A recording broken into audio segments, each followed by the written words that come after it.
Saudações, você visitante, você que é inscrito, você que já viu um dos nossos vídeos. É com imenso prazer que nós recebemos você de novo aqui no nosso canal. Nosso canal é um dos poucos canais aí da internet que tenta tratar de forma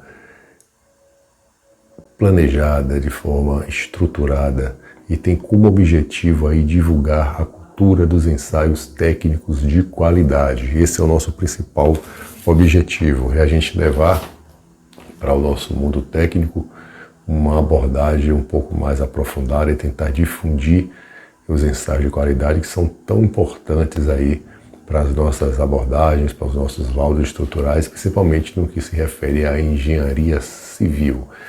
Nesse vídeo especificamente, nós vamos começar a trazer um assunto muito importante, vai ser um vídeo de introdução a um ensaio de qualidade não destrutivo, é um END, né? Vamos sempre ouvir falar dessa palavra END, ensaio não destrutivo de qualidade.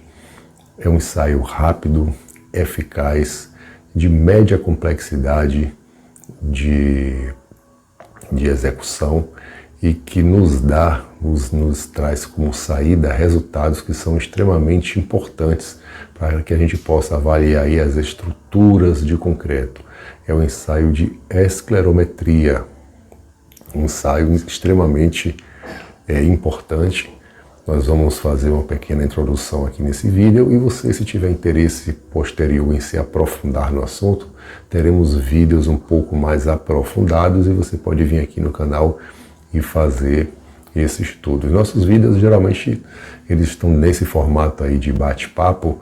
A gente busca o mínimo de edição, o mínimo de corte possível e por isso talvez fique aí algumas pequenas falhas, né? Às vezes uma palavra mal colocada, mas aí a gente vai corrigindo no decorrer do tempo. Aí eu peço a compreensão de vocês aí e desculpas porque de fato eu não tenho tanto tempo assim para fazer as edições, mas eu estou aqui firme e forte para a gente tentar fazer ao máximo aí a divulgação dessas informações técnicas. Então vamos lá.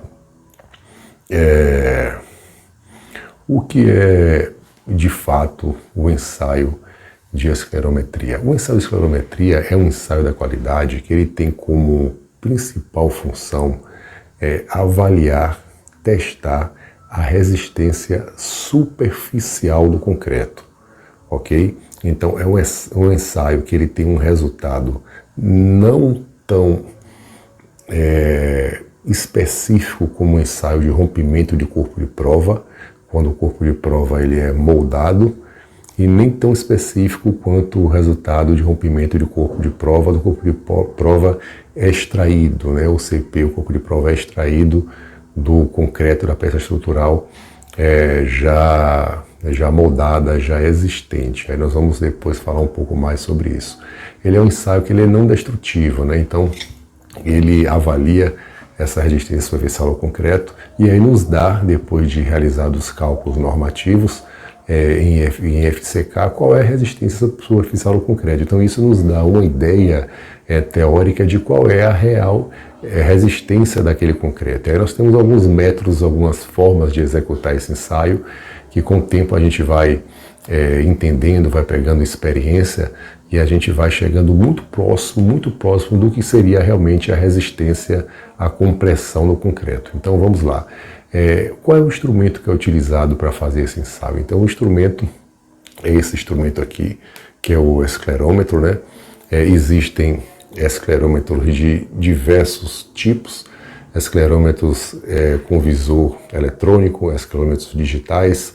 Esse aqui é um esclerômetro que ele é um esclerômetro estritamente e exclusivamente analógico. Eu particularmente prefiro esse tipo de instrumento porque eu considero que a possibilidade de erros aqui é muito menor, mesmo que o instrumento esteja devidamente calibrado, mas creio que ele tenha uma resistência na estrutura, né, na informação daquilo que a gente obtém como resultado, é uma resistência um pouco mais prolongada, né, uma vida útil, na verdade, antes de uma próxima calibração. Vamos ver isso em outros vídeos, de uma duração um pouco mais longa.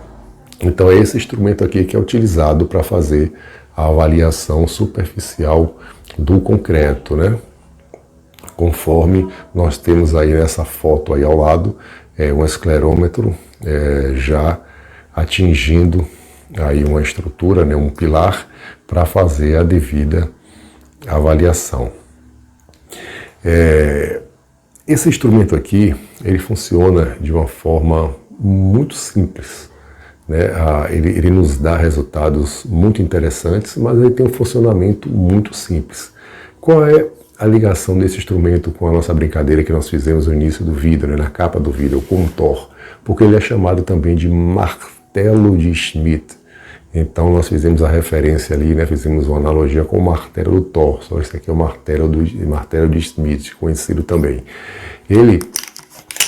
Ele possui uma mola, né, interna, vou aqui adiantar aqui o nosso slide, ele está nessa posição ali no slide, ele possui aqui uma mola interna, e essa parte aqui, que é a parte do impacto, né, com a estrutura de concreto, à medida que nós entramos, né, a gente pressiona, vamos ver no outro vídeo isso na prática, mas quando nós pressionamos isso aqui para dentro, ele chega em um certo momento que essa mola aqui, né, existe uma força aqui, ele vai vir até aqui, e chega um certo momento que ele é disparado de volta. Então, quando ele é disparado de volta e atinge o concreto, existe uma força contrária à força do impacto, certo? Então, essa força contrária à força do impacto, ela é registrada aqui em uma escala, né? Que é uma escala específica para o instrumento. Então, é o rebote, né? A força de rebote da haste de impacto. Então, em função dessa força de rebote, da marcação que nós temos aqui no esclerômetro, nós começamos a coletar esses dados, a jogar no relatório para efetuar os cálculos posteriores. Em outro vídeo também nós veremos como realizar esses cálculos. Então, é um funcionamento extremamente simples. É necessário que nós façamos um quantitativo de impactos, né, específicos, né, um quantitativo normativo. Vamos ver isso também posteriormente, como fazer isso, como marcar a peça, mas esse é o funcionamento do esclerômetro.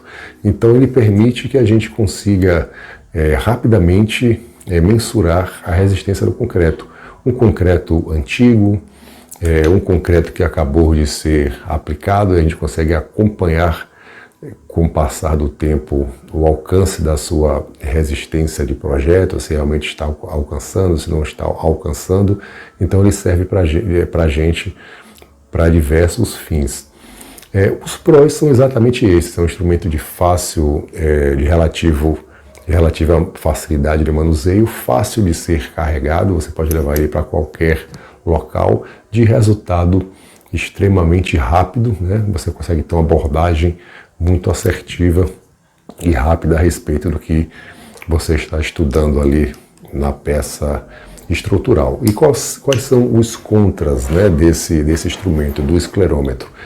Considera-se que o resultado obtido com a utilização desse instrumento não é tão eficaz, não é tão fidedigna quanto o ensaio de rompimento do corpo de prova, mas existem controvérsias, né? Essas controvérsias nós vamos tratar depois. Eu vou só dar uma pequena palhinha aqui. No momento da extração ali do corpo de prova, né, com a broca de extração, existem ali vibrações, né, e microimpactos que são colocados na peça, e considera-se, né, a nível de estudos, que esses microimpactos podem afetar até a própria qualidade do corpo de prova. Então o resultado daquele rompimento não seria exatamente um retrato, uma radiografia do que seria a resistência real daquele concreto antes da extração. Então nós temos alguns pensamentos técnicos aí que colocam as coisas um pouco à prova. Eu gosto muito da utilização do esclerômetro porque ele é não destrutivo, não precisa danificar a peça. Então o contra é justamente isso: considera-se que o teu resultado não é tão eficaz quanto o resultado do teste de compressão, porque ele avalia a resistência superficial. E aí, teoricamente, a gente consegue dar um diagnóstico da peça como um todo, extremamente importante nas avaliações estruturais. Então, quando você falar em avaliação em laudo estrutural, você tem que ter pelo menos um ensaio de esclerometria, um ensaio de rompimento do corpo de prova ou um ensaio de esclerometria. Sem isso, a gente não tem como avaliar de fato o desempenho aí da peça estrutural. Então, como vídeo de introdução, nós ficamos por aqui. Esse é o nosso esclerômetro, esse aqui é o ensaio de esclerometria.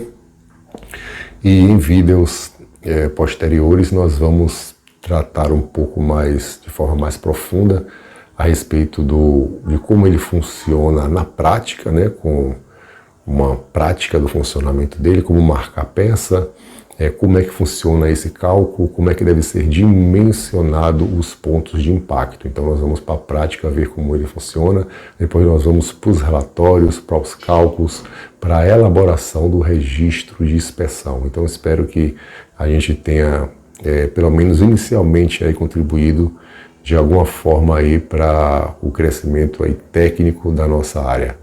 Um abraço, até a próxima.